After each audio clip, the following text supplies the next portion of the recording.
Hi friends, stock മാർക്കറ്റുമായി ബന്ധപ്പെട്ട പ്രധാനപ്പെട്ട ന്യൂസുകൾ അനലൈസ് ചെയ്യുന്ന വീഡിയോയിലേക്ക് എല്ലാവർക്കും സ്വാഗതം. ആദ്യം ജസ്റ്റ് നിഫ്റ്റിയുമായി ബന്ധപ്പെട്ട ഡാറ്റാസ് ഒന്ന് ചെക്ക് ചെയ്ത് നോക്കാം. നിഫ്റ്റി നല്ല രീതിയിലുള്ള ഇടിവാണ് രേഖപ്പെടുത്തിയത്. ഏകദേശം 1.5% ഇടിഞ്ഞിട്ടുണ്ട്. ഫിനാൻഷ്യൽ സർവീസസും നിഫ്റ്റി ബാങ്കും ഏകദേശം ഫ്ലാറ്റ് ആയിരുന്നു. ഫിനാൻഷ്യൽ സർവീസസ് 0.2% അപ്പായിട്ടാണ് ക്ലോസ് ചെയ്തത്. പക്ഷേ നിഫ്റ്റി ബാങ്ക് 0.18% ഡൗൺ ആയിട്ടാണ് ക്ലോസ് ചെയ്തിട്ടുള്ളത്. ടോട്ടൽ അഡ്വാൻസ് ഡിക്ലൈൻ റേഷ്യോ നോക്കുകയാണെങ്കിൽ ടോട്ടൽ അഡ്വാൻസസ് വരുന്നത് 646 സ്റ്റോക്കുകളായിരുന്നു. ഡിക്ലൈൻസ് 2230 സ്റ്റോക്കുകളായിരുന്നു. ടോപ്പ് ഗെയിനേഴ്സിൽ വരുന്ന പ്രധാനപ്പെട്ട സ്റ്റോക്കുകൾ ബാൽഫാർമ, ഏസ് ഇൻറ്റഗ്രേറ്റഡ് സൊല്യൂഷൻ പോലുള്ള സ്റ്റോക്കുകളായിരുന്നു. അതേപോലെ തന്നെ ടോപ്പ് ലോസസിൽ വരുന്നത് ഗാർവെയർ ഹൈടെക്, പേൾ ഗ്ലോബൽ പോലുള്ള സ്റ്റോക്കുകളാണ് ഏറ്റവും വലിയ ടോപ്പ് ലോസസിൽ വന്നിട്ടുള്ളത്. ഇനി നമുക്ക് ഇന്നത്തെ പ്രധാനപ്പെട്ട ന്യൂസുകളൊന്ന് ചെക്ക് ചെയ്യാം. ഇന്നത്തെ ആദ്യത്തെ ന്യൂസ് ട്രംപിൻ്റെ US താരിഫുമായി ബന്ധപ്പെട്ട ന്യൂസ് തന്നെയാണ്. ഇന്നലത്തെ ന്യൂസിൽ ട്രംപ് ഫാർമ സെക്ടറിലേക്ക് പ്രത്യേകമായിട്ട് ഒരു ടാക്സ് ഏർപ്പെടുത്തിയിരുന്നില്ല. എങ്കിലും നമ്മൾ മിനിയാന്നത്തെ വീഡിയോയിൽ സംസാരിച്ചിരുന്നു അങ്ങനെ ഒരു ടാക്സ് വരാൻ സാധ്യതയുണ്ടെന്നുള്ളത്. ട്രംപ് ഇന്നലെയും ആ കാര്യം സൂചിപ്പിച്ചിട്ടുണ്ട്.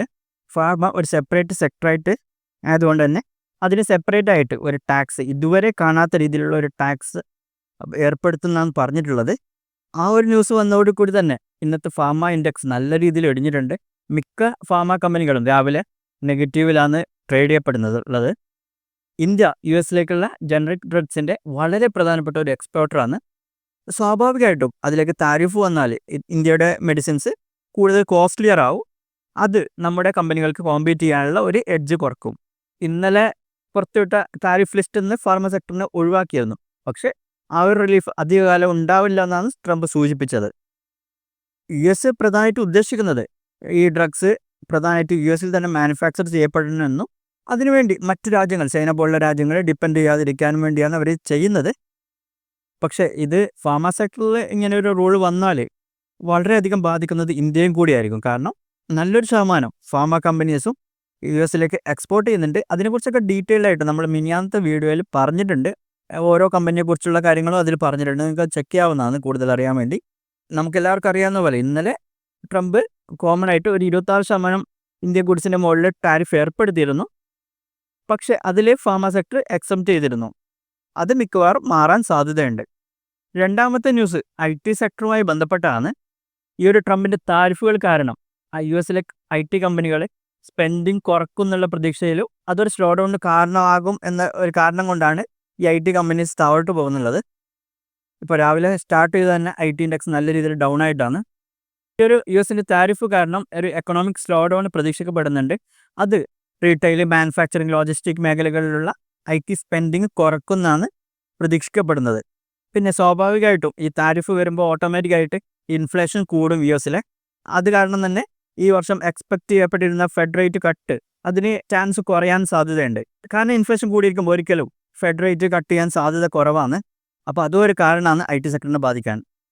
അപ്പോൾ അടുത്ത പ്രധാനപ്പെട്ട ന്യൂസ് ഷിപ്പിംഗ് കമ്പനിയുമായി ബന്ധപ്പെട്ടാണ്.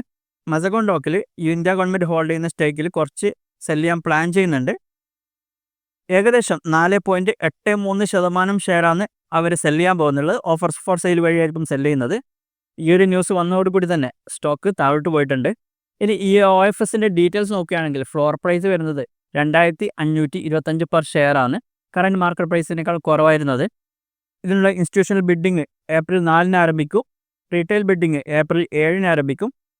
ഈ ഒരു സെല്ലിംഗ് വഴി ഗവൺമെൻറ്റിന് ഏകദേശം 5000 കോടിയോളം രൂപ ലഭിക്കുന്നതാണ് പ്രതീക്ഷിക്കപ്പെടുന്നത്. ഇന്നത്തെ ഈ ഒരു വീക്ക് മാർക്കറ്റിൽ മറ്റു PSU ഡിഫൻസ് സ്റ്റോക്കുകളിലും എഫക്റ്റ് വന്നിരുന്നു.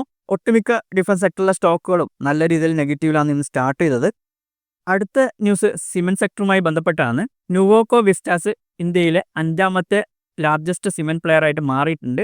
വദ്രാജ് സിമെൻറ്റ്സിനെ അക്വയർ ചെയ്യാനുള്ള NCLT അപ്രൂവൽ അവർക്ക് ലഭിച്ചിട്ടുണ്ട്. ഏകദേശം 1800 കോടിയുടെ ഇൻസോൾവൻസി പ്രോസസ്സാണ് നടക്കാൻ പോകുന്നത്. നുവോക്കോയുടെ ഒരു സബ്സിഡറി ആയിട്ടുള്ള വന്യ കോർപ്പറേഷൻ ഈ ഒരു വദ്രാജ് സിമെൻറ്റുമായി ലയിക്കും. അങ്ങനെയാണ് ഈ ഒരു ഡീൽ എക്സിക്യൂട്ട് ചെയ്യാൻ പോകുന്നത്. ഈ ഒരു പർച്ചേസ് വഴി ഇവരുടെ total cement capacity 31 million tons per ആനമായിട്ട് വർദ്ധിക്കും. FY27 Q3 17 MTPA clinker capacity achieve ചെയ്യുന്നതാണ് പ്രതീക്ഷിക്കപ്പെടുന്നത്. നമ്മൾ തുടക്കത്തിൽ പറഞ്ഞ പോലെ തന്നെ ഈ ഒരു അക്വസിഷനോടുകൂടി നുവോക്കോ ഇന്ത്യയിലെ 5ാമത്തെ ലാർജസ്റ്റ് സിമെൻറ്റ് കമ്പനിയായിട്ട് മാറും. ഇനി ഗുജറാത്തിലെ മഹാരാഷ്ട്രയിൽ മാത്രം നോക്കുകയാണെങ്കിൽ അവിടുത്തെ 3ാമത്തെ ലാർജസ്റ്റ് കമ്പനിയായിട്ട് മാറും. അടുത്ത 2 വർഷത്തിനുള്ളിൽ വദ്രാജ് സിമെൻറ്റ്സിൽ 900 മുതൽ 1200 കോടി വരെ ഫ്രഷ് ഇൻവെസ്റ്റ്മെൻറ്റ് ചെയ്യാൻ നുവോക്കോ പ്ലാൻ ചെയ്യുന്നുണ്ട്.